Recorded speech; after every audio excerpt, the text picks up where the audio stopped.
because back in those days, I remember this one guy gave me $25 a line. And looking around, Marv and I are the only old people here.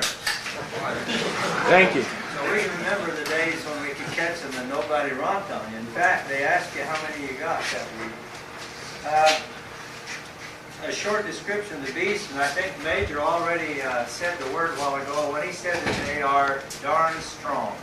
And they certainly are. And while I'm on that subject, I have had them, if they get a front foot through a snare, which they can do real easily, in their front quarters is nothing but muscle. I think if I remember right, Keith said these test out at 640 pounds per square inch. It's a 5/64 snare, and it's really strong. And rather than break the end out, if it's made properly, and I made my own snares mostly, the damn thing actually broke the snare by pulling it with his front feet. And you stop and say, well, that's about right. He'd be about that strong. There are men that can pick up 500 pounds if you learn. So why couldn't a lion break that? And they certainly can if they give up a leg into it. I thought I'd bring that up to you while we're on it. I made a lot of notes here because I didn't really know who was going to say what and how come. But remember that there's going to be some things added and some repetition here, so don't worry much about it. You got a cat running around with a cable on him. Not that it's going to hurt him particularly, but the division puts a lot of stuff on animals' necks for telemetry study and all. It doesn't seem to really bother you. But you went up there and you went to all this trouble to set up, catch the darn thing, and now you didn't get your equipment in right, and so you lost it. When I saw this trap he was setting out here, it looked like something I'd use on a polar bear. Yeah, because I have caught quite a few lion and a number 2 Gregerson snare. And what I mean, I know one female there is probably still frozen in the Division of Wildlife locker, and there was 2 years ago. Yeah, in a 16-inch cable. That's the part I want to bring out. You catch some of the biggest lion and hold them in this and you're trying not to catch the lion, right? You're flagged in here for a cat. You've got it set under a bush where you can't get a deer, no way, a deer will get in, and you end up with a 125-pound lion behind the ears with a loop no bigger than that. And don't tell me how it happens, because I still don't know. I've caught coyotes, and he's caught behind the front shoulders. And this little Gregerson number 2 snare. It's a 16th-inch cable, and I guarantee you, one of the biggest lion you'll ever catch, if you tie it off right. And that's what I'm coming to. If you tie it solid, bang, it's gone. Everything usually snaps the wire or one of the connections, or pull an end off. If not, go to a limber limb, let that lion jump a time or 2, climb, come up over something around, and there he is. And he won't even bite the cable. It killed him so quick. So watch that part if you don't want the lion. If you're going to catch the lion and try to release him and you think there's an old cat in there with a couple of kittens, and the kittens that time of the year, they're about that big. By the way, they're pretty big this time of year. And if you get one and you want to use a relaxing snare so it won't kill him, this is the way to go. Man, these guys that invented these bent washers, you talk about relaxing snares. If you want to cut a beaver in half, just use relaxing snares. If you want a bunch of live coyotes with their heads swelled up about that big, use a relaxing snare. I don't know why in the hell we want to set a snare up and catch something around the neck so it's not hurt. Why don't you just stay home? You've been out there to catch it, to kill it so you can put it on a stretcher, and then, oh, don't drive the stake out there. You'll hurt the poor little thing when it wraps up on it. But anyway, those to me are a joke. But if you've got kittens in the area and you're afraid of killing one of them and you want it might catch it first, go to this. Don't be afraid to use the bent washer. It trips real easy, and it will catch kitten lions, and it doesn't seem to hurt them. They don't fight it like an old lion. They're usually bedded up there, and they'll stand up and look at you and bite your stick a little while you get down there and you cut them loose. Personally, I don't like that sort of business. That's the part I don't like, is releasing, because there's always, if there's a little one there, there's a big in there. Go back and get your buddy. Have somebody stand around there with a gun. Keith Gregerson, in the last few years, he and I got our heads together, and Major and all of this, and we came up with this 5/64 cable. And I'm here to stress it because I've used a lot of bobcats in it, a lot of coyotes. It seems to work for everything. The little snare is beautiful if you're just going to get a few fox and mostly bobcats. And it will hold lines, as I said. But if you go to this, it's very universal, the 5/64. It does the job for about everything. It's light enough, it will trip clear down to the slightest touch. And I'm not going to go into that kind of detail here today, but until you learn how to set this up properly, you're going to have trouble catching any kind of cat. A cat does not lunge when it gets into trouble. It stops, shakes, backs up, paws, and gets out. You put a string or a wire around your little house cat. Watch what he does. Instead of lunging, he stops and he either fights it off or he does this. And he's out of it. And the lion will do the same thing. So it has to be at least flexible enough so it gets down behind his ears, or you're not going to get it and end up without it. I have never caught one by the foot, but I am snaring coyotes by the feet. And I'm having darn good luck. Super luck in deer country, and the little tiny 4S lock, it will break away. Major and I have demonstrated to even the people in New York how you wrap your glove around a stick and stick it through here like a baseball bat, about the size of an elk or deer's foot, and jerk it. You can snap that end right off. But it has to be tied solid. If you start that with lion, that's exactly what will happen. You just snap the end of it and you lose it. So here went 2 weeks of work for nothing. You lost your line, and not only that, you kind of wise them up. To me, they're like catching a big house cat. They're not much smarter. In fact, I don't think they're smart. The neighbors have been throwing things at cats, whereas they haven't lion. So I think you're going to find that you won't have much problem guiding your foot in or guiding your head in to the proper place to catch it. Now remember what I said a while ago about the small loop, to avoid the deer, blah, blah, blah, and to a big lion, weighs 125 pounds, will get his head through one of these little 8-inch loops. And it looks to me like he has to lay his ears and his whiskers back and wiggle to get it in there. But by God, there he is. You've got it. And it will work and work and work. So don't be afraid to use the little tiny snare. And the little tiny snare, if you do catch somebody's horse with your cow, they can snap that and get away. That's what you're after. So use precautions on that. Now, if I were to be hired by someone or asked by someone in the next week to go up and catch a lion, which I've already been asked to do, or taught to do that, I would approach them with to prevent catching deer, prevent catching hippies, guys with cameras, all this, that goes up and down these trails. Go to cages, guys. And I'm going to bring one out here that I've used for bobcats. And just remember, it's just set for bobcats. Go bigger, or use stakes and bring it up off the ground. Don't try to crowd that lion too much. And just think of him as being about that big, or like you are on your hands and knees. And you can probably get him pretty easy. I'll bring this cage.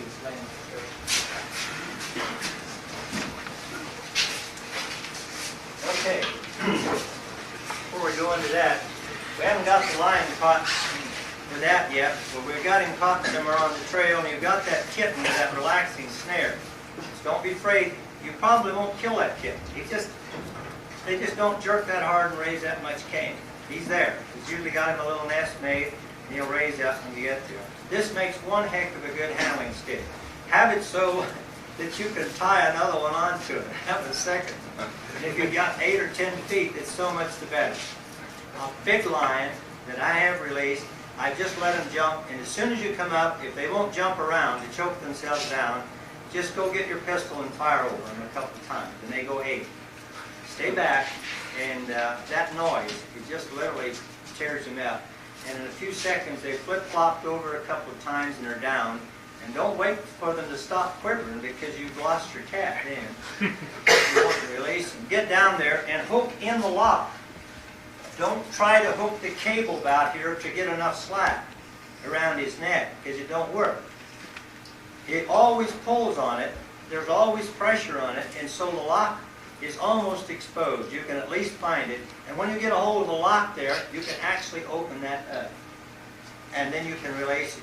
Get down there real quick and snap them off. Snap the cable off. You guys, if you're going to trap line, in snare line, in fact, snare coyotes, or anything where you're going to have to release something once in a while, if you don't have a pair of these in your car, your truck, I'm saying that you're killing the animals. You're not releasing them. Because it's sure hard to release a cable if you don't use the proper equipment. That cable is really stout. These are a good investment. I use them when I'm making up my cables, when I'm making up my snares, and you can reach down and literally on a snare cable. All of you know how hard it is to break it. But with these, it's just like cutting butter. If you use lineman pliers, the big lineman pliers, they work fine. But you've got to get them clear in and under before they'll go. And so will this. This large diagonal will cut them pretty good too. This one here has been, I grabbed the hot wire with it and burned it. Yeah, anyway, it will work good. And so I carry those in my pocket, plus this. Setting up your guide stakes, your sticks to try to keep deer and things out of your sets. I carry one of these, and you notice the orange on everything. It's because I leave them laying where I'm working, and a roll of wire usually every time. So that's why they're there. And these I just used this. I'm trapping coyotes out in Sterling right now. By the way, the coyotes are so thick, I've never seen such a mess in my life. Somebody hasn't been trapping. Yeah, there's something wrong. I think it's the trappers. Trappers neglect. Probably getting sued for being neglecting me and doing our job. Cal, you want to help me here a second? Well, Marvin on that end. Okay, you notice that this was laying flat. This is called no climbing wire. It's for children's playpens and things like that. They call it no climb type. Okay, I thought I would pass something along to you. You can see this has been used. You can see the wires where I flagged back under the bushes and all kinds of things. I thought I had one here. What I wanted to bring out to you was a way of fastening to your cage. Now this is practically deer-proof. It's horse-proof. It's cow-proof. And you can put a dozen of them in the back of your pickup and not even see them because they're so, you can lay them out so flat. I like chicken wire too, because your rabbit hunters will walk by it and not see it. Old chicken wire made into these works real good. But a lion will reach right up if you've got your traction in there, which, by the way, somebody said bait. Hey, forget it. We're not after eagles. We're not after a lot of things. Bait is something we don't want to use. Any blood, feathers, I specify that so clearly in everything I write about or talk about. If you're going to catch these animals, they're so curious that you don't need to put red bloody bait, feathers, and things like that. If you make an attraction in here, which is usually a hole with a little pile of debris, and throw some bobcat scent on it or whatever you're using in there, you're not going to catch no eagle. You throw a handful of feathers in here, brother, and you got an eagle. Because he's going to go right through here, and you pinned him right down to it. All you're doing is trying to catch an eagle, and he'll find it long before the cat. So you want to watch it real close. What was it you suggested we use? The best attractor in the world that I've found is something that glows. And this is that plum fur that came out a few years ago. This was a cap that my little girl had, one of her. And I learned that in the sunlight it glows. And it actually moves with the slightest breeze. There's no blood on it. There's no blood smell. You're not going to attract things that you don't want. But when it's down in here, I remember I've even caught coyotes in these cages with these.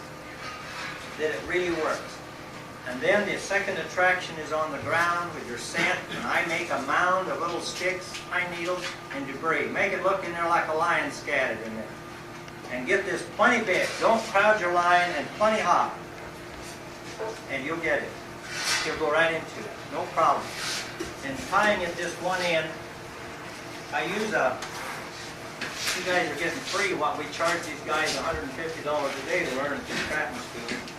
So appreciate it. I think most of you have been through it, Marvin. And some of you like. Marvin, haven't you? So that wire is sticking in there free, like this. Don't try to tie it on tight. And when you bring your cable out here to the end, always forget which direction to go. Okay, you'll get to where all you have to do is just barely crimp that on there, just so it bites in a little bit like that. And you can turn your loop, you can adjust your loop to any size you want, and you can put it right here in the front. And you can do your final adjustment right here on this. Do just about anything you want right here with that little wire. Try not to get it where it touches, but crowd him so he'll go through it. Now, the advantage of this, there's no need in building lion cages and then have the lion tear it all up. And there's a chance for a double catch if you use them at each end. When the lion hits that, he snaps that right off the end. You've got the end of your cable tied up in the tree or 30 feet from there. I don't care. As long as it's limber. Let that lion pull against something like this and wrap up and kill himself. Don't tie it solid. Because remember, when that gets him around the neck and he makes a lunge, he goes 6 feet that way, 12 feet that way, and he's gone. Just like the steel trap. Using long chains to lose him. So this is a method that I use, and I've had double catches on bobcats, and I've had very good luck keeping lions off my set. I use these to keep the lions out. Enlarge it, and you've got the lion. The reason that the lion doesn't get in it because The rule were there the next morning. okay, and you know, like all snaring, if you want a good trophy, you get there, Ian Beaver, even, like, get there the next morning. And you can run them fast. It's not like having to reset a bunch of steel trap. But if you're going to have it for a trophy and it's got a big mark around the front foot, it seems like there's no way to probably to hide that. This lion here that I had a picture of a while ago. Well, anyway, it was caught by one toe, and that's why I brought it in. That lion was held by one toe and a double strand of wire twisted. Now, I'm glad you reminded me of that, because this twist and wire thing is one of the things that Major and I always show at the trapping school, and that is, how do you make a quick cable with baling wire? If you use a double strand of wire, it's beautiful, but remember, if he breaks one strand, guys, all you got left is one, and then it don't take long sometimes until the animal can be gone. Is how to make a cable. And if this does come together, you can use it, and in the meantime, where you're tying up for coyotes, use this method. I used it for years on steel traps when I tie off with wire for bobcats. And that is, if you can get tie this to your chain or to the end of your snare or whatever. Okay, here's the typical. Keith Gregerson always showed that as the tie-off for coyotes, a double wire. But I've had raccoons break one, and it don't take him long, then he breaks the other one. If you cable it by simply stepping on one end, I'll just step on it, Mark, it might be easier on their fingers. Yes, it will. And tighten up on the top side. Remember the old Model T cranks? Nah, you guys didn't remember that crank. It was a crank that hung in the front of them like that, okay?